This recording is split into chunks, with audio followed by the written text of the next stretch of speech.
الحمد لله نحمده ونستعينه ونستغفره ونؤمن به ونتوكل عليه ونعوذ بالله من شرور أنفسنا ومن سيئات أعمالنا من يهده الله فلا مضل له ومن يضلله فلا هادي له ونشهد أن لا إله إلا الله وحده لا شريك له ونشهد أن سيدنا ومولانا محمدا عبده ورسوله الذي أرسل إلى الناس كافة بشيرا ونذيرا وداعيا إلى الله بإذنه وسراجا منيرا أما بعد فقد قال الله تعالى في كلامه المجيد وفرقانه الحميد أعوذ بالله من الشيطان الرجيم بسم الله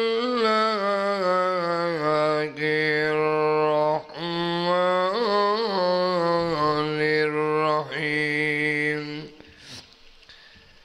وما خلقت الجن والإنس إلا ليعبدون ما أريد منهم من رزق وما أريد أن يطعمون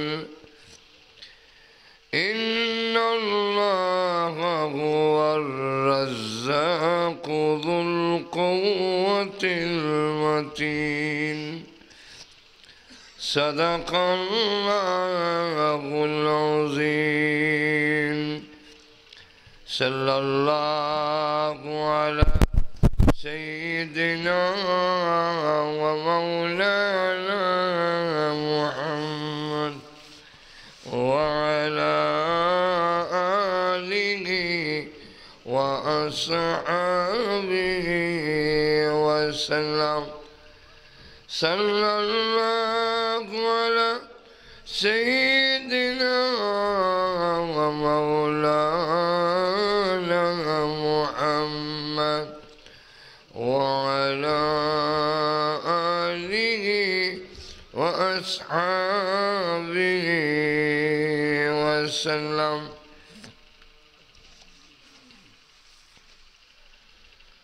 হযরত শাহজালাল রহমতুল্লাহ আলাইহির ঈদগাহ committee কর্তৃক আয়োজিত আজকের তাফসীরুল কোরআন মাহফিলের শ্রদ্ধেভাজন সভাপতি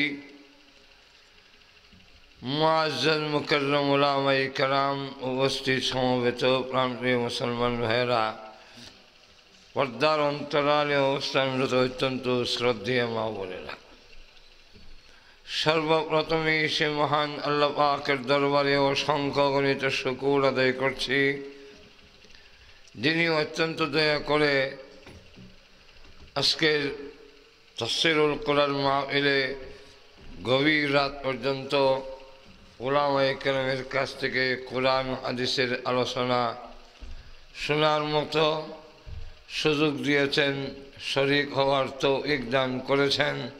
এই জন্য আল্লাহ পাকের দরবারে শুকর আদায় করছি, আলহামদুলিল্লাহ। আমার বিষয়বস্তু হইল মানুষ সৃষ্টি করার উদ্দেশ্য বা লক্ষ্য।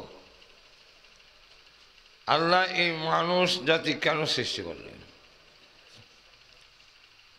অন্য অন্য প্রাণী কেন সৃষ্টি করছেন তাও আল্লাহ জানাই দিছেন। আমাদেরকে কেন সৃষ্টি করছেন তাও আল্লাহ কোরআনে জানাই দিছেন। আসমান জমিন চন্দ্র সূর্য তারকারাজি নদ নদী পাহাড় পর্বত বৃক্ষ তরুলতা গরু ছাগল কুত্তা বিলাই এগুলা কেন বানাইছেন তা আল্লাহ পাক এক আয়াতের মধ্যে বলে দিয়েছেন। হুয়াল্লাযী খালাকা লাকুম মা ফিল আরদি জামিআ। আল্লাহ বলেন এই পৃথিবীতে যা কিছু আছে, কিছু জিনিস আছে আমরা দেখি আর কিছু আছে আমরা দেখি না, কিছুর উপকার বুঝি, কিছু মাখলুক আছে যার উপকার আমরা বুঝি না। আল্লাহ বলেন দেখো আর না দেখো, বুঝো আর না বুঝো, যত মাখলুক বানাইছি সমস্ত মাখলুক বানাইছি তোমরা মানুষের কল্যাণের জন্যে, উপকারের জন্যে। আসমান জমিন সবগুলো আমাদের কল্যাণের জন্য, আমাদের উপকারের জন্যে। হাঁস মুরগি গরু ছাগল এগুলো আমাদের কল্যাণের জন্যে, আমাদের উপকারে খেদমতে। এই জন্যই লক্ষ্য করে দেখবেন হাঁসের ডিম পারে রাত আর মুরগি পারে দিনে। কি বলেন ঠিক না? দুটোটা দিনে হলে অসুবিধা কি?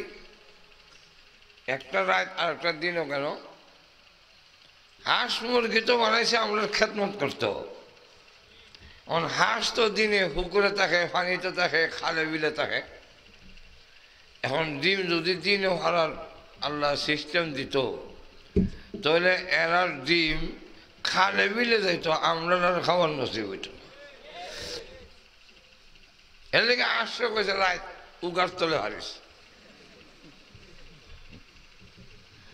আর মুরগি এটারও কইছে ডিম পারলে তার একটা ব্যথা শুরু হয় গড়াইবার, যতই বারে ফেলেন আবার গড়াই। একটা গাভী কত বড় বাছুর দেয় একটা সিলি নাই, কিন্তু মুরগি একটা ডিম দিলে এটার কক্করে কক্করে শুনলে গড় তখন যায় না। কারণটা কি? কারণটা হইল হে তো আল্লাহ বানাইছে আমার উপকারের লেগে। তো গাভী যদি বাছুর দেয়, রাইতে যদি দেখেন গায়ের করবার টাইম যদি রাইত হয়, মালিক ঘুমায় তাহনি, আল্লাহ আপনারা ঘুমাই দিয়েছেন কেন? মালিক ঘুমায় না, যেখানে কি অবস্থা ঘুমায় না কেন? গাড়িটা যেমন হরিও লাগে, এটা উঠে ভয় উঠে ভয়, বেদনা শুরু হয়েছে। ও আছে আমল।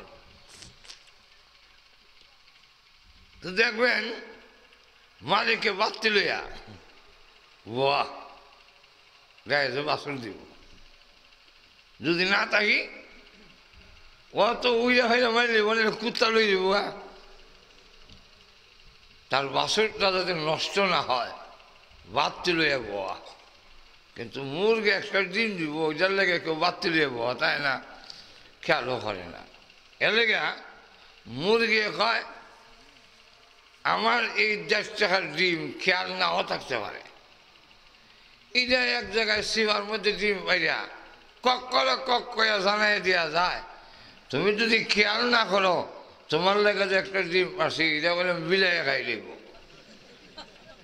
এই কারণে সবরে অবগতি করার জন্যে, জানানোর জন্যে কাকারে কক কাকারে কক সবে কমলে মানে আমরা বললে আসছি দেখে, তখন দেখবেন মুরগি আস্তে আস্তে দৌড় দেয়। তাহলে প্রত্যেকটা প্রাণী আমাদের খেদমতে আমাদের উপকারের জন্য বানাইছেন, এমনকি ফেরেশতা পর্যন্ত আমাদের খেদমতের জন্য আল্লাহ সৃষ্টি করছেন। আসলে কম আল্লাহ এক আয়াতের মধ্যে বলছেন প্রত্যেকটা মানুষের হেফাজতের জন্যে, সিকিউরিটির জন্যে, নিরাপত্তার জন্যে আমাদের দেহের মধ্যে রাত দিন 24 ঘন্টা 20 জন ফেরেশতা নিযুক্ত করে রাখছেন। আরো আসতে করেন সুবহানাল্লাহ। আল্লাহ নিজে বলেন লাহু মুআকিবাতুম মিন বাইনি ইয়াদাইহি ওয়া মিন খালফিহি ইয়াহফাযুনাহু মিন আমরিল্লাহ।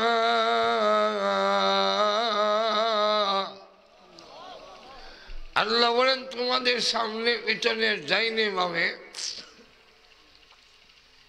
ফেরেশতা নিযুক্ত করে রেখেছি, এরা আল্লাহর হুকুমে তোমাদের হেফাজত করে। ফেরেশতারা আল্লাহর হুকুমে আমাদের নিরাপত্তা দেয়, আমাদের উপকারে আমাদের কাজে ফেরেশতা পর্যন্ত নিযুক্ত করা। তাহলে মানুষকে কেন বানাইলেন? আল্লাহ বলেন এক আয়াতে أَفَحَسِبْتُمْ أَنَّمَا خَلَقْنَاكُمْ عَبَثًا وَأَنَّكُمْ إِلَيْنَا لَا تُرْجَعُونَ।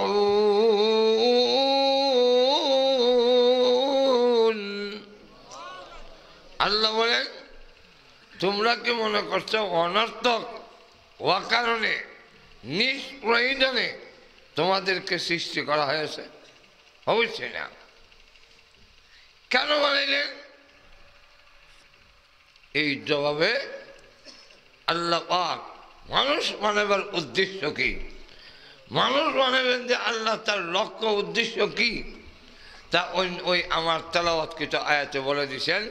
অনর্থক অকারণে নিষ্প্রয়োজনে এমনি তোমাদের বানাই নাই। খাও দাও করতে করো, দুনিয়া মস্ত বড়, খাও আর ঘুমাও, এমনি তোমাদের বানানো হয় নাই। তোমাদের বানানো উদ্দেশ্য এটা নয়। অন্য জানোয়ার পেট ভরে খাই চাললে, পেট ভরে ঘুমাই চাললে, জৈবিক চাহিদা নিবারণ করতে পারলে তার জীবন সার্থক। কিন্তু মানুষ, তোমার জীবন এটা নয়, তোমার জিন্দেগি আলাদা। অন্য প্রাণীকে মানুষের কল্যাণের জন্য বানাইছে দেখে দেখেন, একটা গরু ঘাস খাইয়া অর্ধেক সাবাইয়া বিচে চয়ে যায়। আপনার আমার মা দুজনিয়া জানে, খামু সারলে তারও যখন কোনো জায়গায় রশিদে বাঁধাতে হয়, তখন দেখবেন গরুটা আবার ভিতর থেকে ঘাট বাহির করিয়া সাবায়। ইদারে কোনো দেশে হয় ফাজানি, আর কোনো দেশে হয় জাবর কাঠা। ফাজানি বলুন তো। আচ্ছা, আমরা এই সিস্টেম আসেনি যে আমার এখন তাড়াতাড়ি সিলেট যাওয়ান লাগবো, বা মা উইল আইতইব খাওয়ান আইনা দিছে, তাড়াতাড়ি আদা সাবাইয়া তৈ দিই, পরে সাবা মনে গাড়িত বইয়া কতদিন এরপরে খাই দিলাম, বাড়ির যাবার সময় গাড়িতে বইবা। এরকম সুবিধা আসেনি। গরুর যেখানে দেখেন, আমরা অন্য কোনো কাজের জন্য বানানো হয় নাই, আমাদের বানাইছেন আল্লাহর ইবাদতের জন্যে, আর গরুরে বানাইছেন আমার খেদমতের জন্যে। অতএব এ যদি খাওয়ানো লেগে যায় আর বেঁচে অসুবিধা হইব। আল্লাহ তাই বলেন, তো আমার বন্দার যাতে অসুবিধা না হয়, যখন খাওয়ান ভাস আদা সবাইয়া কেন তৈরি রাখিস, কারণ তুই ভালো করে সবাইতে গেলে এর হাড়ের ডিস্টার্ব হবে, কাজের ডিস্টার্ব হবে। অর্ধেক আদা সবাই ফেরত তৈরি দাও, যখন নাকি চাষাবাদ থেকে অবসর পাবি তখন ফেরের ভিতর থেকে বের করিয়া নীরবে ফাজাইয়া ভালো করে হজম করিস। কথাটা বুঝছেন না? জোরে বলবেন না সুবহানাল্লাহ। আল্লাহ বলেন তোমাদের কেন বানাইলাম? অনর্থক অকারণের জন্য নয়। তাহলে কেন? আল্লাহ পরিষ্কার করে বলে দিয়েছেন লক্ষ্য উদ্দেশ্য। ওয়ামা খালাকতুল জিন্না ওয়াল ইনস ইল্লা লিয়াবুদুন।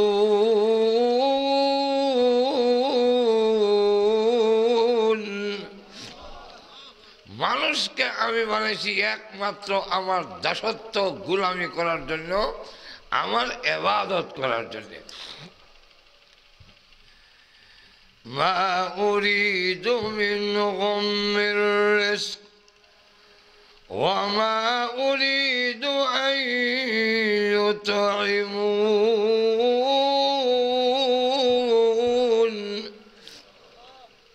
আল্লাহ বলেন উদ্দেশ্য পরিষ্কার, আমি তোমাদেরকে বানাইছি ইবাদতের জন্য। উদ্দেশ্য এটা নয় যে তোমরা আমারে খাওয়ান দিবা, আমার রিজিক দিবা। সন্তান যে আমরা জন্ম দেই, ছেলে হইলে খুশি হয়, মেয়ে হইলে একটু বেজার হয় না? আমি তো কম কেন? ছেলে হইলে মনে করে এটা রুজি রোজগার করলে বড় করলে আমার বড় করবো, আমারে খাওয়াইব, আমারে ভালো। আর মেয়ে হইলে এই যে বিয়া দ্বারা আগবে যাব।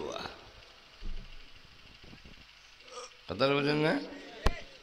তাহলে সন্তান দিয়েও আমাদের কিছু হইলে একটা উদ্দেশ্য থাকে, যেটা বড় হইয়া আমার সহযোগিতা করবে, আমার লালন পালন করবে, আমারে খাওয়াইব।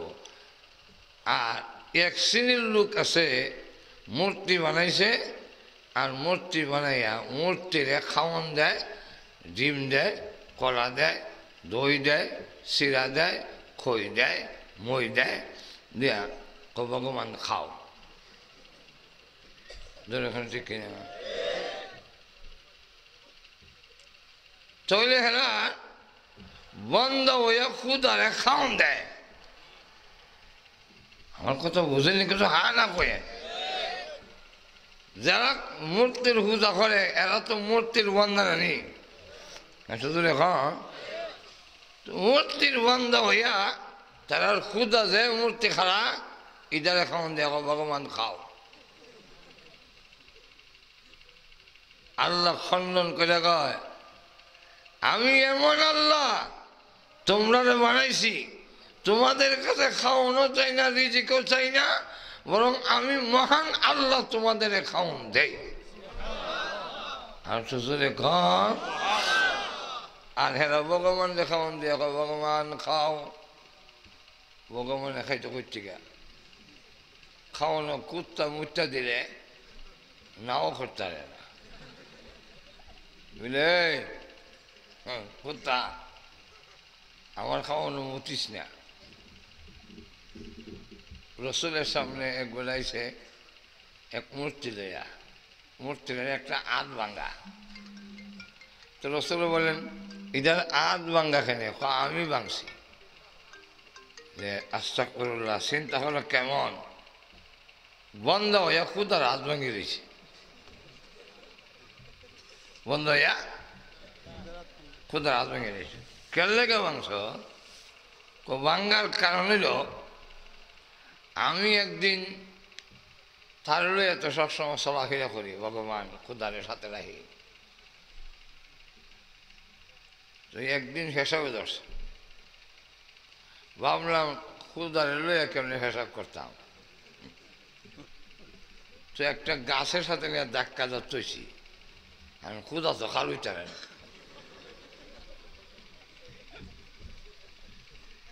এই জাতীয় দুর্বল খুদা কখনো ভারত বলেন আর বাংলাদেশ বলেন কোথাও শান্তি বহন করে আনতে পারে না। আমরা তো মনে করি মূর্তি শান্তি নিয়ে এসে শান্তি লইয়া বদলের কথা, তার মুখের মধ্যে হিসাব করে দিলে কুত্তা যদি আজ্ঞা দেয় না করতে পারে না। শুধু এখন ঠিক কিনা? ইন্ডিয়া গেছে দুই মুসলমান, তো যাওয়ার পরে এটা মনে হলে এই জায়গাটা যাই, অসুবিধা হইতেছে না আপনারা? তো সারাদিন ঘুরতে ঘুরতে সন্ধ্যা হয়ে গেছি। একবার গিয়া ফেরেও হিন্দু বাড়ির যে আমাদের আজকে রাতটা থাকবার লেগে দিবেন, গিয়া দেয় বলে চাকর, হিন্দুরা চাকর বলে দেখো মুসলমান যদি না হইতা তাহলে জায়গা দিতাম, মুসলমানদের আমরা জায়গা দিই না। মুসলমানে কি দোষ করছে না মানুষ না? তো কইল ভাই আমরা তো মুসলমান হইয়া যদি মানুষ, তো আমরা বিপদে বসে একটু আশ্রয় দিবেন না? হলে হচ্ছে ঠিক আছে মূর্তির ঘরে থাকো, ওই মন্দির ঘরে থাকো লেগে দিছে। তো এরা করছে কি, তা ঘুমাইছে আর ফাউ দিয়া ওই ভগবান মূর্তিরে কুদারে ফাউ দিয়ে মরাইতেছে। বেড়া চিল্লাই এসে, হ্যাঁ আগু কৃষ্ণ মুসলমানদের জায়গা দিতাম না। আমার ঈশ্বরের পক্ষ থেকে আমার স্বপ্নে দেখানো হয়েছে তোমরা বলে ফাউ লাগাই বেয়াদবি করতেছ, তোমরা যদি বাইর না করি তা আমার ভগবান কইছে আমার ১৪ গোষ্ঠী অভিশাপ দিয়া দাঁড়াই, তোমরা বাইর। মুসলমান ওই দিবে তুমি কম না? এরা কয় ভাই দোয়া করছিলাম না, এর লেগে ফাউটা বেয়াদবি করছে, এবার দোয়া হইলে ঘুমাবো, তোমরা বাইর করো না, আর বেয়াদবি করতো না। কত ঠিক আছে আর বেয়াদবি করো না। এবার মুসলমান যে করছে কিটা, ঘুমাইয়া মূর্তির খান্দর ঠেং তৈছে।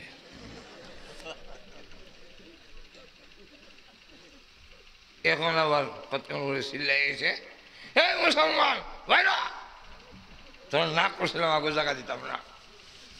আমার ভগবানের স্বপ্নে দেখাইছে তোমরা বলে তার কান্দর ঠ্যাং তুলিয়া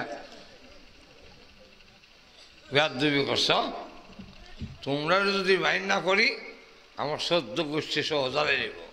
ভাই তোমরা এরকম ভাই দোয়া তো করছিলাম ঠিকই, কিন্তু এটাও কাম হয়েছে না, এই বাইর করে না, অত রাত কই যামু, এখন আয়াতুল কুরসি হইলে ঘুমামু যাতে হাও আর বেয়াদবি না করে। তো বাইর করেন না, বাচ্চাতে বেয়াদবি করিস না। এবার করছে কি তা ঘুমাইয়া এমন লাত্তি মারছে মূর্তির হলে ঠেং ভেঙে দিছে। এখন ঠাকুর বেটা এসে কয়ে মুসলমান দেখি যা তোমরা আমার কালমা হইলে মুসলমান বানাও। সুবহানাল্লাহ কইতেন না, মুসলমান বানাও। কেন? কারণ হইল আমি বুঝতে লাগছি তোমরা ধর্মই সত্য। কেন? তোমরা যখন হইলা হাও লাগাইছ, আমারও কইছে ১৪ গোষ্ঠী জ্বালাই দেব তোমরা যদি বাইর না পড়ে। এরপরে তোমরা যখন কান্দর ঠ্যাং তুলে ঘুমাইছ, তাও আমারও কয় ১৪ গোষ্ঠী জ্বালাই দেব তোমরা বাইর না করলে। এরপরে যখন লাত্তি দেখালে ঠ্যাং ভেঙে দিছ, অন কয় আমার ১৪ গোষ্ঠী জ্বালাই দেবার দিতে পারতো না। আমিও দেখলাম জ্বালাই যখন লাইবই তার আসল কথা কয়ে লাই। আমি কইলাম যে মুসলমানের তোমার শৈল হাও লাগাইল, কান্দর ঠ্যাং তুললে ঘুমাই দিল, তোমার লাত্তি দেখালে ঠ্যাং ভেঙে দিছ, হেলার ঠ্যাং দিয়ে লড়াইতারো না নামাইতারো না, আমার ১৪ গোষ্ঠী জ্বালাই দেবা। তুমি যে কেমন জ্বালাও না আমি বুঝতে লাগছি, বার্তা করতা না এখন ঠিক কিনা? যে ভগবান মানুষের ঠ্যাং দিয়ে কান থেকে নামাইতে পারে না, সে অন্যরে অভিশাপ দিয়া জ্বালাইবার মতো কোনো ক্ষমতা রাখে না। বুঝাছে? ভগবান তো নিজে নিজে খালি চালে না, গাছের সাথে ধাক্কা দেওয়া তৈছি। পেশাব করতেছি, পেশাব করিয়া দেখি পেশাব করি এখানে আওয়াজও হয়েছে, সায়াদি কুত্তার তো নিয়ম হইল যে হানো উষা দেহে এগুলো হিসাব শুরু করে, দেখছেন না? এগুলো উষা দীক্ষা হিসাব শুরু করে দিছে। আর তার তো নিয়ম হলো এখানে 100 লাখ, এখানে 150 লাখ, এখানে 200 লাখ। তো যখন দেখি আমার ক্ষুধার মূর্তির বরাবর ছেঙারি দিয়ে হেঁটে শুরু করছে, আমি কিন্তু বললাম ভগবান ভগবান দুরু কও দুরু কও। তো সে দুরু কইল না, কিচ্ছু কইল না। তখন এই মোহাম্মদ রাগ করে আইয়া আমি বাড়িতে একটা হাত ভেঙে লেছি যে তুমি না হয় আমারে কিচ্ছু কইলে না, কিন্তু কুত্তা মুত্তা দেয়, তুমি তোমার নিজের মুখটা রক্ষা করতে পারলা না, এর লেগে বাড়িতে হাত ভেঙে লেছি। আল্লাহ রসুল এই ঘটনা শুনিয়া হাসতে হাসতে রসুলের দাঁত মোবারক বাড়ি গেছি, বলে আরে পাগলের দল, এমন মূর্তিগুলো বোঝার পরেও তোমরা এগুলার দাসত্ব গোলামি করো কোন যুক্তিতে? আর হুজুরে কন অন্য আয়াতের মধ্যে আল্লাহ বলছেন যে মূর্তি দেখারা 8-10টা হাত আছে না? হুজুরে কন না দশরা নাম কি দিলা? দশরা 8-10টা। আল্লাহ বলেন সামনে যে সিরা দই কই মই দিছে, হ্যাঁ এই যে মাসিয়ে নেয় কেন يسلبهم الذباب شيئا لا يستنقذوه منه ضعف الطالب والمطلوب।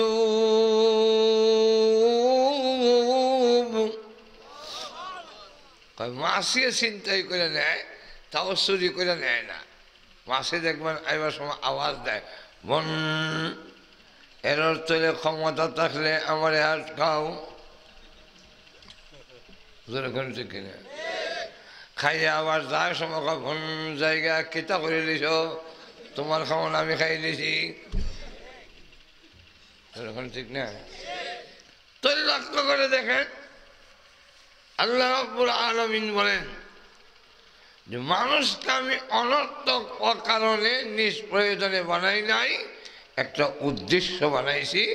মা উরিদু মিনহুম মিন রিজক, তারা আমাকে রিজিক দেওয়ার এমন উদ্দেশ্য আমার নয়। ওমা উরিদু আন ইউতঈমুন, আমারে খাওয়ান দিবে এমন উদ্দেশ্য আমার নয়, বরং গোটা মানব জাতির রিজিক আমি আল্লাহ দেই। হুজুরে কন কে দেয়? আর হুজুরে কন আমরা যদি ধৈর্য ধরতাম পারি, আমরা যদি হালাল পথে পরিচালিত হতে পারি, তো বৈধ পন্থায় আল্লাহ আমাদের খাওয়ান দিবেন। চুরি ডাকাতি দুর্নীতি সুদ আর ঘুষ খাওয়ার কোনো প্রয়োজন নাই। আমরা ধৈর্য নাই বলে সেদিকে যাই, এখন ঠিক না? এক ডাকাত হইতাম নি ঘটনা, অসুবিধা হইতেছে নি? আরো জোরে খান রাইট হয়ে গেছে অনেক। আর আমি এখনো তো পুরা ওয়াশ করার অনুমতি নাই। চিকিৎসা করে আসছি, 3-4 মাসের একটা টাইম দিছে, এরপরে চেক আপ করবো। চেক আপ করে ফাইনাল রিপোর্ট দিব। আর ই ফাঁকে দিয়া আমি ওয়াজ লাগাই দিছি। আসলে আমার এখনো ফাইনাল চেক আপ হয়েছে না, কিন্তু ওয়াজ লাগাই দিছি।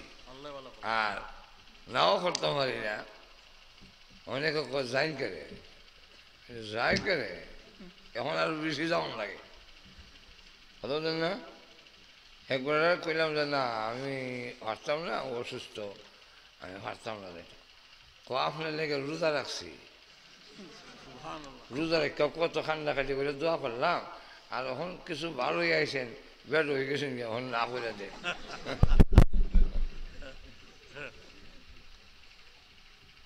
তখন তো না করা যায় না, এখন ঠিক না? অসুবিধা হইতেছে না আপনারা? এক ডাকাত সর্দার সব ডাকাতের বিভিন্ন রুটের মধ্যে বন্টন করে দিছে, বুঝলেন না? আপনার বিশ্বনাথের বাইপাস রাস্তায় যদি ডাকাতি হয়, আবার বিশ্বনাথ থেকে যে নতুন বাজার রাস্তা আছে এটা তো যদি ডাকাতি হয়, তো জানি না এখন এই দুনো গ্রহের একটা যোগসূত্র আছে।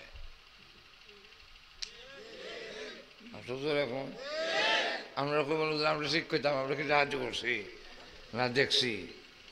আমার কাছ থেকে নেন, এক রাস্তার মধ্যে আটকেছে, পরে সাইডা দিয়ে কই যাবে নতুন বাজার যাই ওই গেল আরেক দলে আটকাইব, তো আটকাইলে কইন আমরা চেক করে দিলেছি।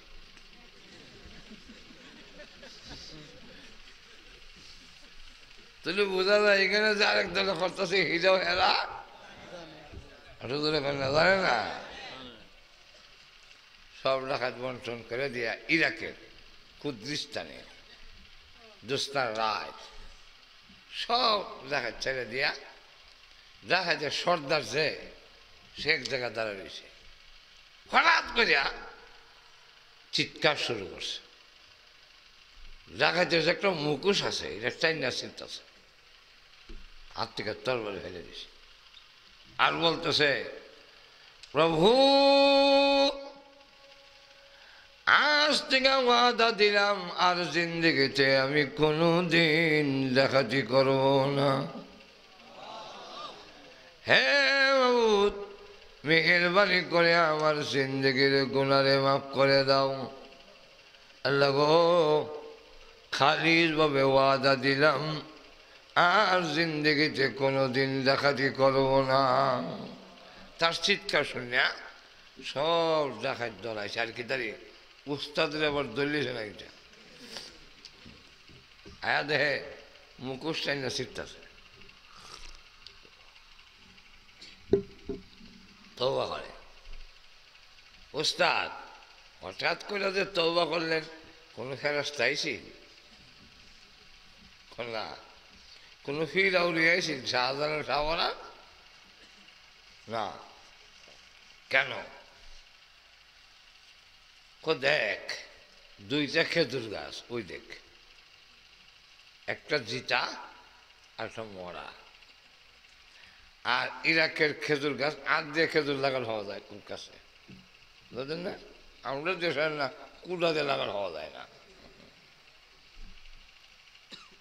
আমি এখানে দাঁড়াই আছি, হঠাৎ করে দেখি ওই জিতা গাছটার মধ্যে খেজুর হাইকা রয়েছে, একটা পাখি এখান থেকে খেজুর নিয়া মরা গাছটার মুখের মধ্যে দেয়। কৌতূহল জাগলো দেখার জন্য, গিয়া দেখি ওই মরা গাছটার মুখের মধ্যে বিরাট বড় একটা অজগর সাপ হা করে রয়েছে, তার দুটা চক্ষু নষ্ট। জোরে শুরু করতে আল্লাহ, সাপটার জন্য চোখ নষ্ট, হা করে যেন বোঝা যায় সাপেও কোরআন জানে।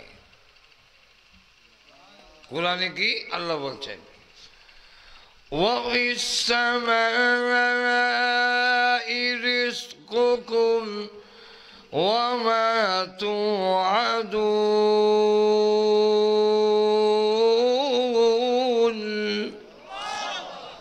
আল্লাহ বলেন তোমাদের সকলের রিজিক আমি আসমান থেকে দেই। কোথেকে দেন? অজগর সাপেও যেন বুঝে আল্লাহ আসমান থেকে রিজিক দেয়, আসমানের দিকে আকুল। আল্লাহ রাব্বুল আলামিন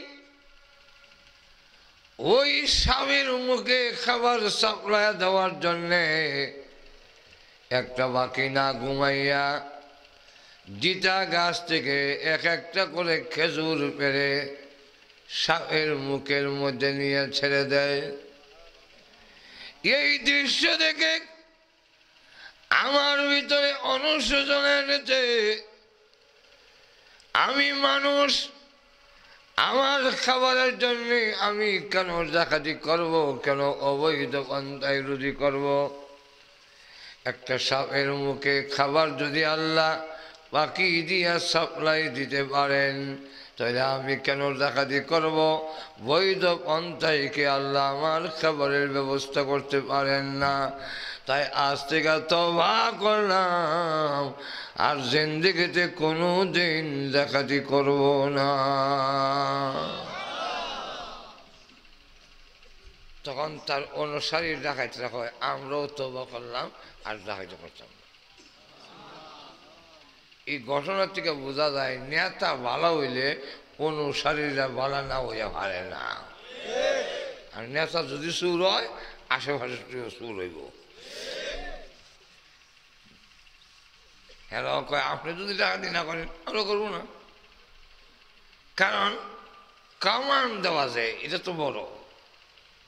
এখন দেখলি হ্যাঁ কত চল আল্লাহর ঘরের গিলাপ ধরে গিয়ে খাবো, কোনানো আল্লাহর ঘর। ইরাক থেকে আইতে আচ্ছা এক গ্রামও যায়, তো এই গ্রামও থাকে, তাই পরের দিন আস্তে আস্তে আরেক গ্রামও যায়।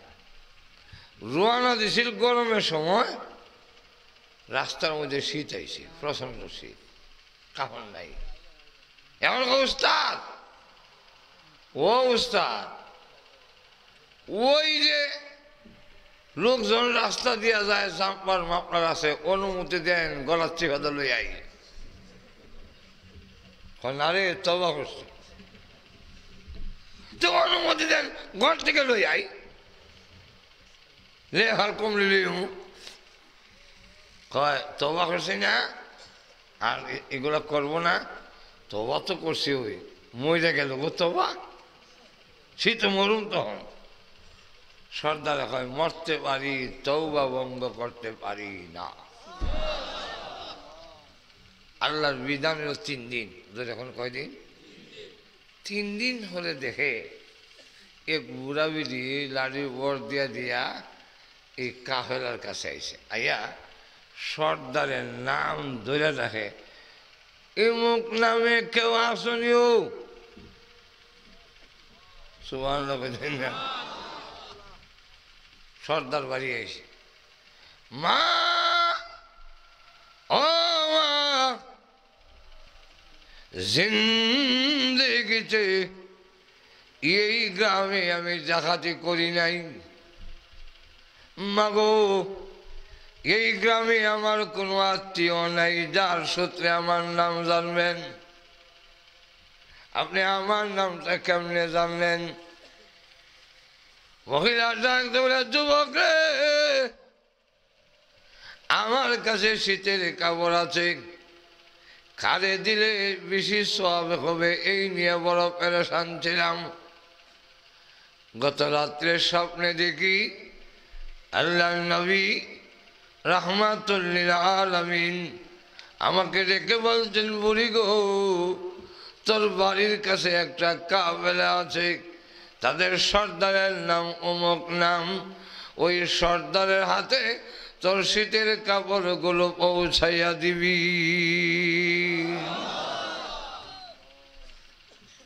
তোমার নাম জানতে রসুলের কাছ থেকে। যুবক কান্দে, কাপড়গুলো গ্রহণ করে না, ধরে না। মহিলা ডাক ধরে, যুবক কান্দিস কেন? এত বড় সুসংবাদ দিলাম, ইয়ার পরে কেন কান্দ?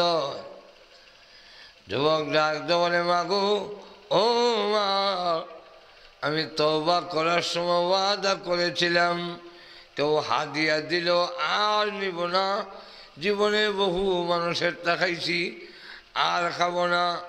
মা, আজকে তো আপনার এই কথা না মানতে পারি না, আমি আমার কথা ভঙ্গ করতে হয়।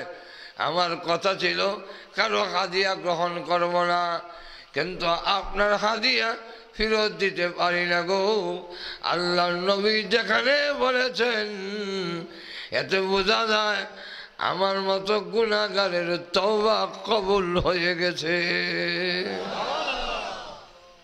যদি আল্লাহ রাব্বুল আলামিন আমার তওবা কবুল না করতেন, তাহলে রসুল আমার কাপড় দেওয়ার কথা বলতেন না। সাথীদের কাছে কাপড়গুলো দিয়ে বলেন, নে কাপড় নে। আগে তো এই কাপড়ের জন্য চুরি করতে, এই কাপড়ের জন্য ছিনতাই করতে, আগে তো এগুলা করছিস। আর এখন দেখ আল্লাহ রাব্বুল আলামিন বৈধ পন্থায় মহান আল্লাহ পাক কাপড়ের ব্যবস্থা করে দিয়েছেন। আর তো জোরে কন। তাহলে আল্লাহ আমাদের রিজিকের ব্যবস্থা করেন। আমরা যদি সঠিক পথে চলতে পারি তাহলে সুদ খাওয়ার প্রয়োজন নাই, ঘুষ খাওয়ার প্রয়োজন নাই, চুরি ডাকাতি করার প্রয়োজন নাই, বাটপারি করার কোনো দরকার নাই, আমাদের ধোঁকাবাজি করার দরকার নাই, ক্রিমিনালি করার দরকার নাই। বৈধ পন্থায় আল্লাহ আমাদের রিজিকের ব্যবস্থা করতে আসলে এখন না। তো আয়াতের মধ্যে আল্লাহ বলেন, তোমাদেরকে ইবাদতের জন্য সৃষ্টি করছি, রং তামসার জন্য নয়।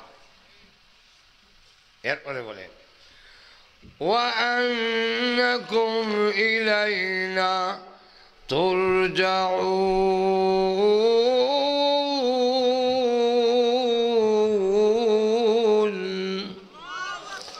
আর ইবাদত করলে কি করলে না, যে উদ্দেশ্যে তোমাদের সৃষ্টি করেছিলাম সেই উদ্দেশ্য তোমরা পালন করছো কি করছো না, একদিন আমার কাছে এসে তার জবাব দিতে হবে এমনটা মনে করো না। আমার কাছে আসতে হবে না, দুনিয়ার থেকে বিদায় হয়ে একদিন আমার কাছে তোমাদের সকলেই ফিরে আসতেই হবে। আর হুজুরে কন, জীবনে সুনামগঞ্জ গেলে যাই না গেলে নাই, নবীগঞ্জ, হবিগঞ্জ, মুন্সিগঞ্জ, নারায়ণগঞ্জ, মানিকগঞ্জ গেলে যাই না যাই, আল্লাহর কাছে যাইতেই হবে। আর সুজনে বলেন, সেখানে হিসাব দিতে হবে আল্লাহর দাসত্ব গোলামি করছো কি না, যে উদ্দেশ্যে তোমারে বানাইলো সেই উদ্দেশ্যে করছো কি না। আল্লাহ অসুবিধা হইতেছে, রাইতে গেছে অনেক, আল্লাহ মহাতাম না, শেষ করিলাম এখন। অসুবিধা হইতেছে নি? আশ্চর্য এখন আর কয়েক মিনিট কইলে অসুবিধা হয়নি, কয়েক মিনিট। আশ্চর্য বলেন, তাহলে শোনেন, আর বেশি লম্বা চলা নয়, রাত অনেক হয়ে গেছে, এই জন্য আর লম্বা করা যায় না। আমি অনেক দূরে যেতাম, বেমারা মানুষ। এখন শেষ কথাটা হইল, আল্লাহ বলছেন ইবাদত করার লেগে বানাইছি। যদি তোমার ইবাদত করতে ভালো না লাগে আমার কোনো আপত্তি নেই, কিন্তু আমার বাড়ি ছেড়ে দেয়। আমার বাড়ি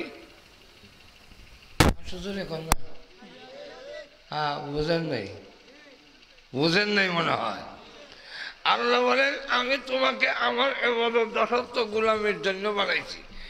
এখন যদি তোমার গোলামি করতে ভালো না লাগে, দাসত্ব করতে ভালো না লাগে, তাহলে আমার বাড়ির বাউন্ডারি ছেড়ে দিয়ে বাইরেও হারবেন নি। আসলে এখন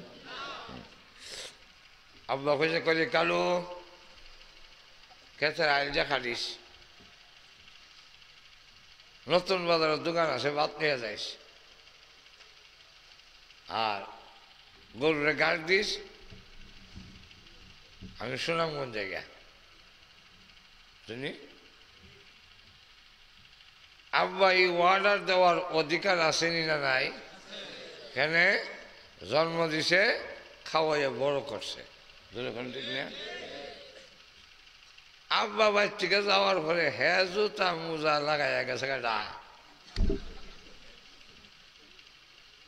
বাপ আইসে সকালে গেছিল, বিকালে 5টার সময় ঘুরে আইছে, আয়া দেখে কালো ক্ষেতের আইলো কাটছে না, গরুরে গাছ দিছে না, দোকানও বাদ নিছে না। তাইলে বাপ খুশি বলে বেজার হইব? আসলে কারণ এখন কয়ে গেল কই, এর মার কাছে গিয়া বড় বড় ডাকলো। মা কয় হে যাইবার সময় বলে কইও গেছে না। তা আমার দ্বারা গরম দেখাই যে কিছু আমার নরম পয়সা না, হেলাইলে দিগাও বাচ্চা হয়তো এ থাকতো, আর না হয় আমি বাড়ির থাকতাম। ঠিক না? হেরা 7টার সময় আইসে, আর গরুর হিসের দরজা দিয়েছে, উকিটা দেখে ফাঁক গরু কিটা দেখে, মা ফাঁক গরু আছে, মা ও সাইডে হুয়ার কল্লা দেওয়া যায় এমনি আর দেখা আজকা ঠ্যাং ভেঙে দেব হে তো গড়াইয়া কাকু তুমি তো শুরু করছে মার কাছে মা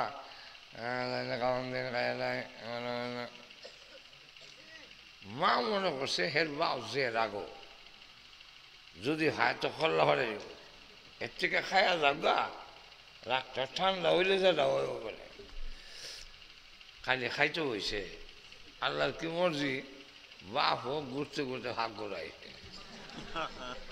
আয় দে খালু খাইতেছে এখন বাপে আর খালু কয় না কাল্লা হে কাল্লা জন্ম দিলাম খাওয়াইয়া বড় করলাম হুকুম দিলাম মানলে না এখন যে আমার তা খাস শরম করে না আসলে কন আল্লাহ ডাক দে বলে ওই নাস্তিকেরা ও বেমান খাবে না আমি তোরে বানাইলাম আমি তোরে খাওয়াই আমার জমিতে থাকস আমার কথা মানুষ না আমাকেও স্বীকার করস আমার নিয়ামত দেখাস শরম করে না আমার পানি না খাইয়া মুখ খাইতারস না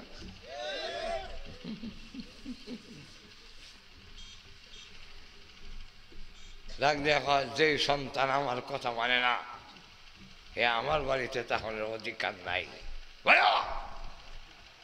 কইনি রকম জোরে কোনো কয়নি আমরা দেশ লন্ডন আমেরিকা আবার ইউজ করে দিত না যে আমরা দেশ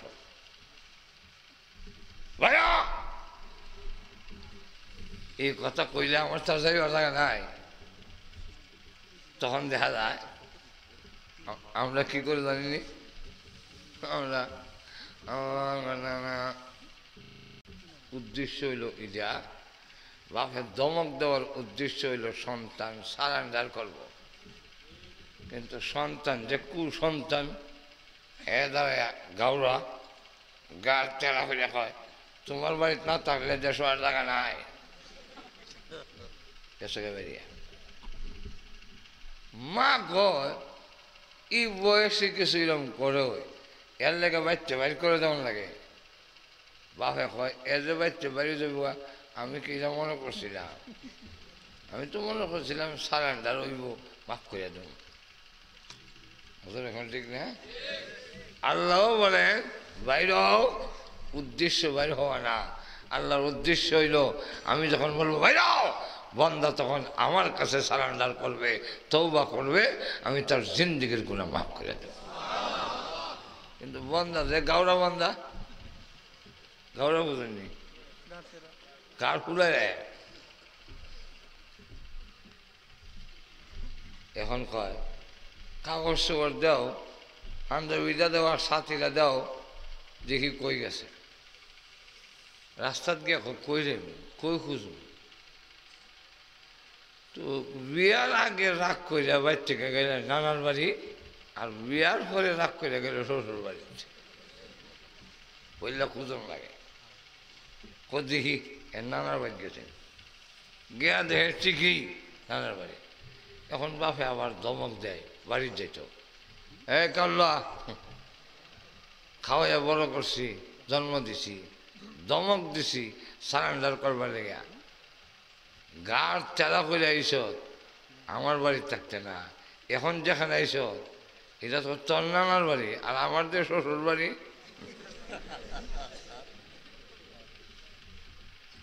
আমি বিয়া না করলে তো তুই আমার হুয়া না হইলে এটা তো তোর নানার বাড়ি হয় না আরো তো কত বাড়ি আছে সব তোর নানার বাড়ি নেই না এটা তোর নানার বাড়ি কেন আমারই তো যে সন্তান আমার কথা মানে না আমার বাড়ি থাকবে না সে তো আমার শ্বশুর বাড়িতে যাওয়ার অধিকার নেই তাই না বাপের উদ্দেশ্য হলো সারেন্ডার করবে এদারে হয় তোমার শ্বশুর বাড়িতে না থাকলে দেশ আর জায়গা নাই গেছে গা হের মুইর বাড়িতে খালাম্মার বাড়ি এর বাপ গেছে গেছে গিয়া হয় এটা তো তোর খালাম্মার মুয়ের বাড়ি আর আমার শাড়ি হইলে যদি বড় হয় তো দুইবার কেমন লাগবো এক কথায় জবাব দেন বাইরার বাড়ি ভাড়া হইলে শুরু বড় দুর্লতি লাগবো তোর হইল মুয়ের বাড়ি আর আমার হইল ভাড়ার বাড়ি সারা দুনিয়ার সব বাড়ি কি তোর খালাম মুয়ের বাড়ি বুঝলেন না তুই দেখেন আমার ভাড়ার বাড়ির দিকে তোর খালাম হয়েছে হজুর এখন ঠিক না তাহলে আমার ভাড়ার বাড়িতে তোর তাহলে অধিকার নেই এরা মনে করছে সারান্ডার হইব কিন্তু এটা যে গাউরা হ্যাঁ তোমার ভাড়ার বাড়ি না তাহলে 150 টাকার অভাব আছে গেছে কি এবার গেছে বোনের বাড়ি ফুফুর বাড়ি তো এর বাপ গেছে গা হইলে তো তোর ফুফুর বাড়ি আর আমার যে আপন বোনের বাড়ি হজুর এখন ঠিক না তো তোর তুই কোনো তখনের অধিকার নেই ভাইরা এখন হে কয় যেখানেও যাই কোনো যদি দমক দেয় এতক্ষণে বুঝছে আমি বাবার সন্তান আব্বার অধিকার ছাড়া পৃথিবীর কোথাও আমার পা রাখার জায়গা নাই অত সারেন্ডার করতে হবে এখন কাবা হ্যাঁ হ্যাঁ হ্যাঁ হ্যাঁ হ্যাঁ মাজর এখন ঠিক কিনা বাড়িতে লইয়া যায় রাস্তার মধ্যে আবার চকলেট রাখা হয়েছে সাঙাচুর রাখা হয়েছে বরিশাল আমরাও রাখা হয়েছে মাজর এখন ঠিক কিনা তো লক্ষ্য করে দেখেন বাড়িতে লইয়া আইছে সন্তান বাদ দেয় না আল্লাহর ডাক দেয়া হয় বান্দারে আমি তোমাদের ধমক দিছি বের হয়ে যাও সারা দুনিয়া ঘুরে দেখতে পারবে আমি আল্লাহর আকাশ জমিন ছাড়া পৃথিবীর কোথাও জায়গা পাবি না এই কথা বুঝে যদি আমার কাছে তুমি সারেন্ডার করো তওবা করো আমি আল্লাহ গুনাহ মাফ করে দিয়া টান দিয়া আমার রহমতের কোলের মধ্যে তোমাদের উঠাইয়া নেই আল্লাহ পাক দাসত্ব করলে কি লাভ না করলে কি ক্ষতি আল্লাহ যে উদ্দেশ্যে বানাইছেন এই উদ্দেশ্য যদি না হয় আজকাল প্যান্ডেলটা বানানোর একটা উদ্দেশ্য আসেনি আসলে না আর আসলে এখন প্যান্ডেল বানাইছে মাইক আনছে সব কিছু আনছে বক্সা নাই শ্রোতারা আইয়া প্যান্ডেল মুন্ডেল ভাঙ্গিয়া মাইক মুড়াইয়া সবটা বলেছে কেউ একগুলো বক্তাও নাই দাওয়াত দিয়ে আনছ আর কোনো বক্তা আইসে না পারপারে করতে দেখা হো না যখন ঠিক না যে উদ্দেশ্যে টাঙ্গাইছিল ওয়াজ হইতো ওয়াজ যদি না হয় প্যান্ডেল ভেঙ্গিয়া কিলাকিলি কইরা 10 জন দেখা যায় গুরুতর আহত 3 জন নিহত বুঝলে কেলে গা ইফিদা ফিরিরা বুঝলে যে উদ্দেশ্যে এটা করছিল তা হইছে না ঠিক আজকের পৃথিবীতে কেন মারামারি কেন অশান্তি কেন খুন কেন গুম এর মূল উদ্দেশ্য হইল আল্লাহ যে উদ্দেশ্যে মানুষ বানাইছিল সেই উদ্দেশ্য হচ্ছে না এই কারণে পৃথিবীতে খুনাখুনি আর মারামারি বিস্তারিত খাওয়ানোর টাইম নেই আবার যদি কোনোদিন সুযোগ পাই ইনশাল্লাহ আল্লাহ পাক আমাদেরকে যে উদ্দেশ্যে সৃষ্টি করছেন আমরা সেই আল্লাহর দাসত্বগুলা করার তৌফিক আল্লাহ আমাদের দান করুন সকলে জোরে সোরে বলেন আমিন ওয়া আখিরু দাওয়ানা আলহামদুলিল্লাহি রাব্বিল আলামিন দোয়া দেখেন মানুষের নিয়ম হই নৌকা গাড়ো লাগবার আগে সব খালি জায়গা বাস দেখবেন না খালি থামতেও আসছে না সিট থেকে সব খালা বিমান ল্যান্ড করতে পারে না সব প্যাসেঞ্জার খালা এটা হলো মানুষের একটা নিয়ম খালি ওয়াকসা থাকতাম আসলে দৌড় মারতো একটু দৌড় মারে না দোয়াটা হয়ে যাবে না এখন সব কিছুর খাঞ্জা ইচ্ছা গাথা ইচ্ছা মাছ ধরবো বাধ্য ওয়াজুন না দোয়া না ফেলে দৌড় মারা এর অর্থ হইল পানি ইচ্ছা হারাইয়া মাছ ধরবার সময় দৌড় যায় এখন ঠিক না দোয়া হবে অন্য কোনো কাজ নাই আর আমরা একটু দুরূদ শরীফ পড়ি আল্লাহুম্মা সাল্লি আলা সাইয়্যিদিনা মাওলানা ওয়া আলা আলিহি ওয়া আসহাবিহি ওয়া বারিক ওয়া সাল্লিম আস্তাগফিরুল্লাহ রাব্বি মিন কুল্লি যামবি ওয়া আতুবু ইলাইহি لا حول ولا قوة إلا بالله العلي العظيم اللهم آمين ربنا ظلمنا أنفسنا وإن لم تغفر لنا وترحمنا لنكونن من الخاسرين ربنا ظلمنا أنفسنا وإن لم تغفر لنا وترحمنا لنكونن من الخاسرين ربنا آتنا في الدنيا حسنة وفي الآخرة حسنة وقنا عذاب النار وأدخلنا الجنة مع الأبرار برحمتك يا عزيز يا غفار يا حي يا قيوم يا رب العالمين يا فاطر السماوات والأرض أنت ولينا في الدنيا والآخرة توفنا مسلمين وألحقنا بالصالحين رب العالمين সারা জীবনের গুনার বোঝা মাথায় নিয়ে গুনার উপরে লজ্জিত আর শর্মিন্দা হয়ে আলেম ওলামা নিয়ে সাদাদারিওয়ালা মুরব্বী নিয়ে নওজোয়ান ভাইদের নিয়ে মাসুম বাচ্চা নিয়ে পর্দার আড়ালের নেককার মা বোনদের নিয়ে আল্লাহ আমি গুনাহগার তোমার সেই দরবারে হাত বাড়াইলাম মেহেরবানি করে গো আমাদের জিন্দেগির গুনারে মাফ করে দাও রব্বুল আলামিন জানি না গো আজকের এই মোনাজাত কার জন্যে জানি জীবনের শেষ মোনাজাত কত মানুষ ঘুমায় আর ওঠে না কত মানুষ ঘর থেকে বের হয় আর ঘরে ফিরে আসে আল্লাহ জানি না কার জন্যে কাফনের কাপড় দোকানে জমা হয়ে গেছে আল্লাহ যেদিন পৃথিবী থেকে বিদায় হয়ে যাব সকলে গোসল দিবে কাফন পরাবে মাথায় বুকে পায়ে বান দিয়ে আমার প্যাকেট করে ফেললে মাসুম বাচ্চারা বুকে জড়াইয়া কাঁদবে আমি আর জবাব দিতে পারবো না আল্লাহ সকলে আমাকে অন্ধকার কবরে শোয়াইয়া জন্মের মতো কপাট লাগাইয়া দিবে আল্লাহ পৃথিবীর যে কোনো জায়গায় যায় 20 বছর পরে হইল আবার দেশে ফিরে আস আল্লাহ যেদিন কবরে শোয়া দিবে জিন্দেগিতে আর কোনো দিন ফিরে আসবো না আল্লাহ মৃত্যু আসার আগে আগে মেহেরবানি করে আমাদের তুমি মাফ করে দাও আল্লাহ মৃত্যু আসার আগে আগে মেহেরবানি করে আমাদের তুমি মাফ করে দাও রব্বুল আলামিন তুমি যদি মাফ না করো আমাদের যাইবার আর জায়গা নাই ও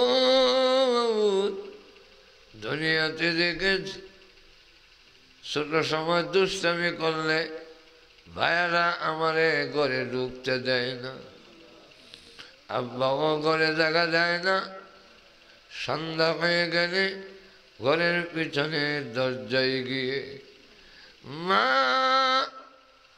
মা বলে ডাক দিলে এমনি দেখলাম মা দরজা করে 2টা হাত বাড়াইয়া দিচ্ছে আর রেখে বলতে নাই রে বাবা সকলে ভুলে গেল আমি তোর গর্ভধারণী মা ভুলে যাইতে পারি না সন্তানকে বুকে জড়াইয়া জীবনের সব অপরাধ মাফ করে দেয় রব্বুল আলামিন গর্বে রাখার কারণে যদি মারে এত দয়া এত মায়া তুমি তো আমাদের বানাইছ আল্লাহ তুমি তোমার চাইতে কোটি কোটি গুণ বেশি দয়ালু তোমার রহমতের দরজায় হাজির হয়েছি আমাদেরকে খালি হাতে বিদায় করে দিও না আল্লাহ গো,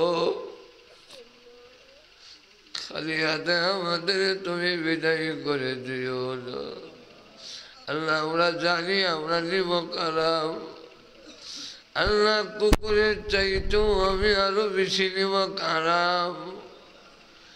কুকুর যার বাড়িতে থাকে ওই বাড়ির বাতের মার খাইয়া সারা রাত ঘুমায় না, মালিকের বাড়ি পাহারা দেয়।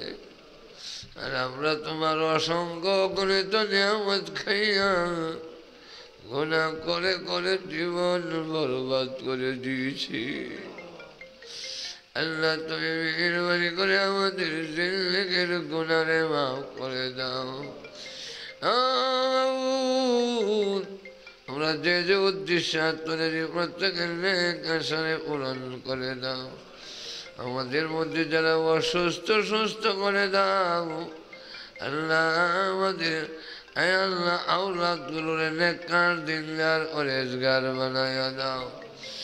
আল্লাহ তাআলা প্রভু গো, মেহেরবানি করে আল্লাহ আমাদের স্বামী স্ত্রীর মধ্যে মিল মহব্বত বাড়াইয়া দাও। আল্লাহ পারিবারিক জিন্দেগিতে আমরা শান্তি দিয়ে দাও আল্লাহ। আজকের মাহফিলের আয়োজন যারা করেছেন, শোনার জন্য যারা এসেছেন, সাহায্য সহযোগিতা যারা করেছেন আল্লাহ, সকলের জন্য জাহান্নামের আগুন হারাম করে দাও রব্বুল আলামিন।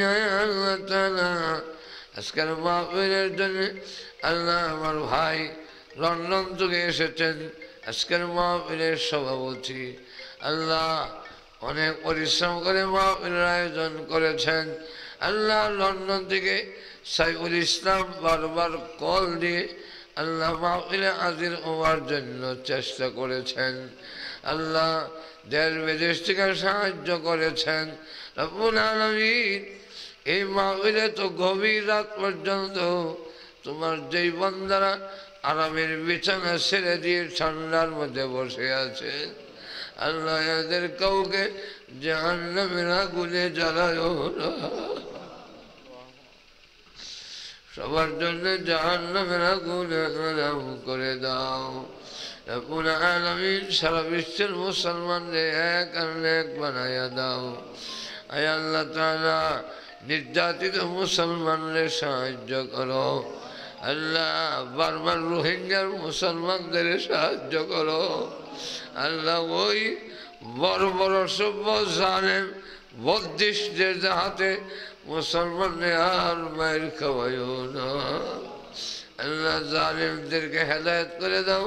হেদায়েত যদি না থাকে তাদের জুলুমের হাতকে ভেঙ্গে খান খান করে মুসলমানদেরকে জুলুমের হাত থেকে রক্ষা করো আল্লাহ রব্বুল আলামিন।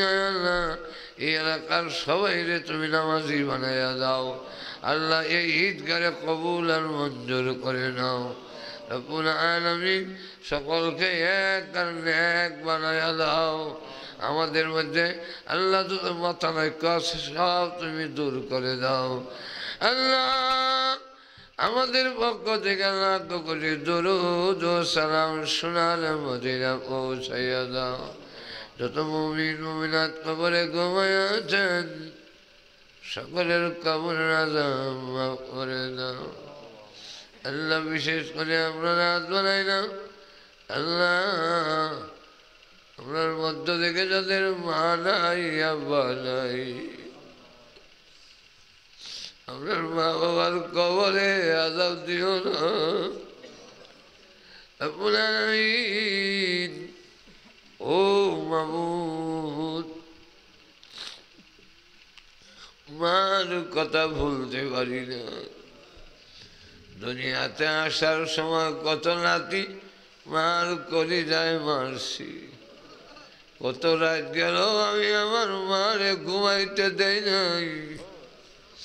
ওই মা যাদের নাই আল্লাহ মার কবরে আযাব দিও না আল্লাহ। আব্বার কত ইচ্ছা ছিল আমি মানুষ হব, নিজে না খাইয়া সন্তানের মুখে খাবার তুলে দিয়েছে। আল্লাহ যার বাড়ি দিয়ে আমি বাড়িওয়ালা, যার ঘর দিয়ে আমি ঘরওয়ালা হইলাম, যার জমি দিয়ে আমি জমিওয়ালা হইলাম, ওই আব্বা গুণস্থানের বান্দা কবরে ঘুমাই আছে। আল্লাহ আব্বার কবরে আযাব দিও না। আল্লাহ আমাদের মাহফিলের সভাপতি সাহেব, আল্লাহ হাদি সাহেব, ওনার আব্বা আম্মা সহ আপনার মা বাবা যাদের কবরে, সবরের জান্নাতের বাগান বানাইয়া দাও। আল্লাহ আমাদের দাদা দাদি, নানা নানি, শ্বশুর শাশুড়ি, আত্মীয় স্বজন যে যেখানে কবরে ঘুমাইয়া আপনার মুখের দিকে হাতের দিকে তাকাই আছেন, সকলের কবরে জান্নাতের বাগান বানাইয়া দাও। ও মাবুদ, পৃথিবীর যেই কোনো দেশে থাকুক না কেন, বৎসরে একবার হইলেও সংবাদ পাওয়া যায়।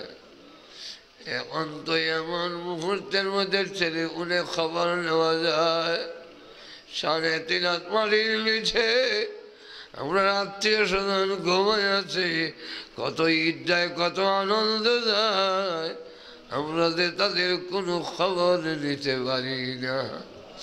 ইয়া আল্লাহ সবাইকে কবুল করো। ইয়া আল্লাহ আমরা মক্কা মদিনা বারবার জিয়ারত করার তৌফিক দাও। যেদিন মরণ দাও আল্লাহ ঈমানের সাথে মরণ দিও। ربنا تقبل منا إنك أنت السميع العليم وتب علينا إنك أنت التواب الرحيم. سبحان ربك رب العزة عما يصفون وسلام على المرسلين والحمد لله رب العالمين. آمين برحمتك يا أرحم الراحمين.